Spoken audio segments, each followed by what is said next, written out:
Marcos 12, parábola de los labradores malvados.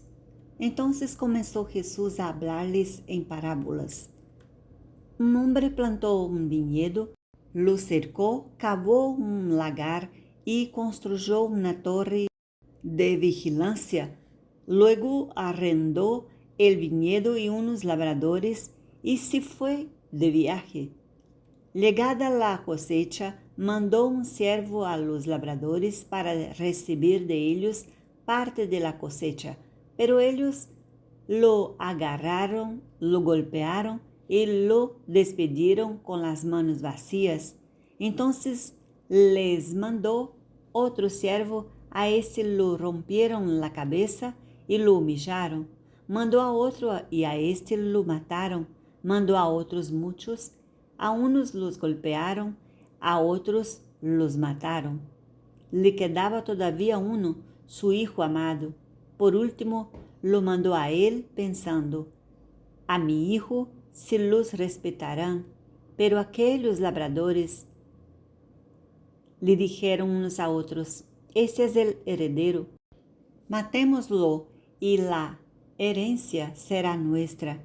Así que le echaron mano y lo mataron, y lo arrojaron fuera del viñedo.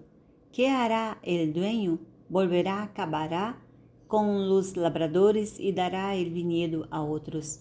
¿No han leído ustedes esta escritura? La piedra que desecharon los constructores ha llegado a ser la piedra angular. Esto ha sido obra del Señor y nos deja maravillados, cayendo en cuenta de que la parábola iba dirigida contra ellos. Buscaban la manera de arrestarlo, pero temían a la multitud, así que lo dejaron y se fueron. El pago del impuesto al César.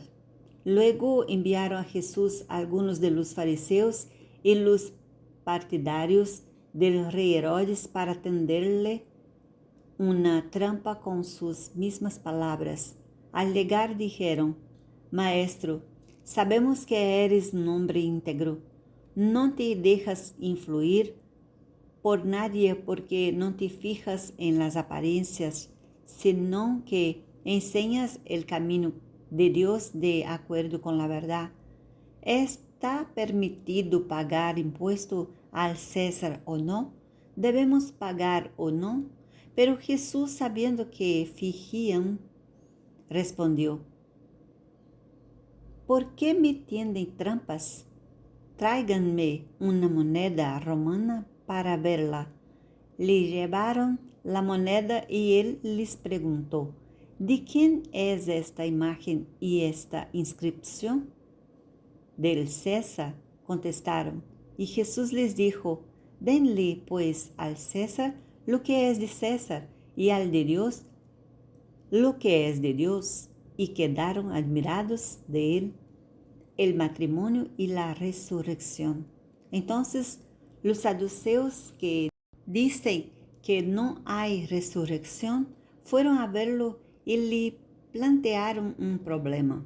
Maestro, Moisés nos enseñó en sus escritos que si un hombre muere y deja a la viuda sin hijos, el hermano de ese hombre tiene que casarse con la viuda para que su hermano tenga descendencia.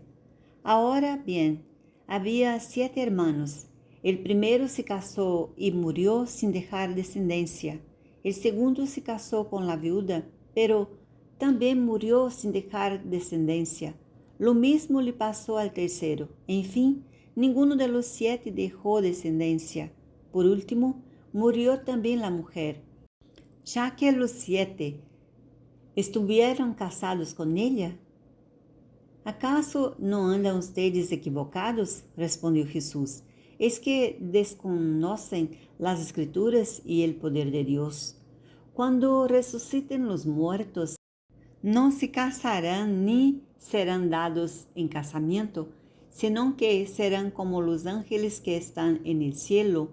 Pero en cuanto a los que muertos resucitan, ¿no ha leído en el libro de Moisés, en el pasaje sobre la zarza, cómo Dios le dijo: yo soy el Dios de Abraham, de Isaac y de Jacob. Él no es Dios de muertos, sino de vivos. Ustedes andan muy equivocados. El mandamiento más importante. Uno de los maestros de la ley se acercó y los oyó discutiendo. Al ver lo bien que Jesús había contestado, preguntó: de todos los mandamientos, ¿cuál es el más importante? Jesús contestó: el más importante es: escucha, Israel, el Señor nuestro Dios es el único Señor. Ama al Señor tu Dios con todo tu corazón, con toda tu alma, con toda tu mente y con todas tus fuerzas. El segundo es: ama a tu prójimo como a ti mismo. No hay otro mandamiento más importante que estos. Bien dicho, maestro, respondió al maestro de la ley. Tienes razón al decir que Dios es uno solo y que no hay otro fuera de él. Amarlo con todo el corazón, con todo el entendimiento y con todas las fuerzas, y amar al prójimo como a uno mismo es más importante que todos los holocaustos y sacrificios. Al ver Jesús que había respondido con inteligencia, le dijo: no estás lejos del reino de Dios. Y desde entonces nadie se atrevió a hacerle más preguntas. ¿De quién es el Hijo del Cristo?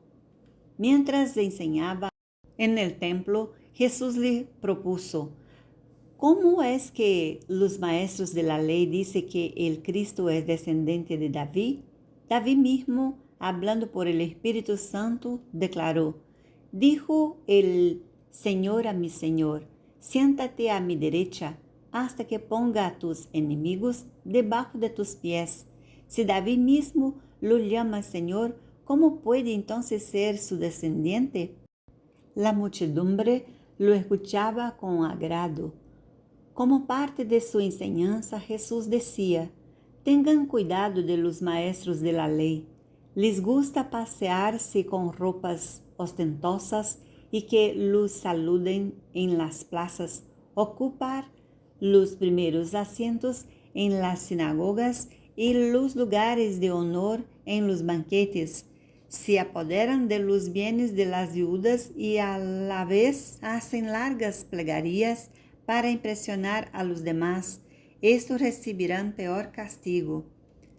La ofrenda de la viuda.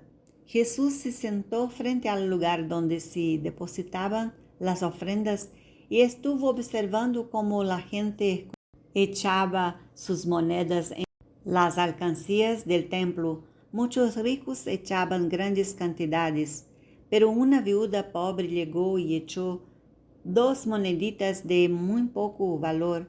Jesús llamó a sus discípulos y dijo: les aseguro que esta viuda pobre ha echado en el tesoro más que todos los demás, porque todos ellos dieron de lo que les sobraba, pero ella, de su pobreza, echó todo lo que tenía, todo su sustento.